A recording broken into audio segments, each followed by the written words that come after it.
తనకి పూర్తిగా నయం అయిపోయింది నాన్న. ఈరోజే డాక్టర్ కూడా డిశ్చార్జ్ చేస్తానన్నారు.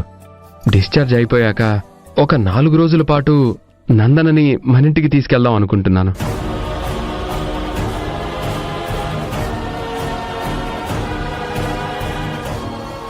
ఈ టైంలో చూసుకోవడానికి తన పేరెంట్స్ యుఎస్లో ఉన్నారు. దగ్గర బంధువులు కూడా పెద్దగా లేనట్టున్నారు. అందుకే మన ఇంటికి తీసుకెళ్దాం అనుకుంటున్నాను. రేయ్, నేను కూడా ఇదే మాట నందనాతో అన్నాం అనుకుంటున్నాను రా. ఈలోపు నువ్వే నిర్ణయం తీసేసుకున్నావు.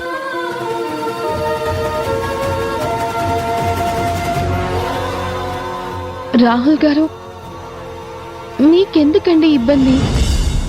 నేను మా ఇంటికి వెళ్ళిపోతానులే. నందన, నిన్ను చూస్తుంటే నాకు చాలా కోపం వస్తుంది. ఫ్రెండ్ అనే అభిమానంతో నేను పిలుస్తూ ఉంటే పరాయి వాడిలాగా నువ్వు నన్ను చూస్తున్నావు కదా.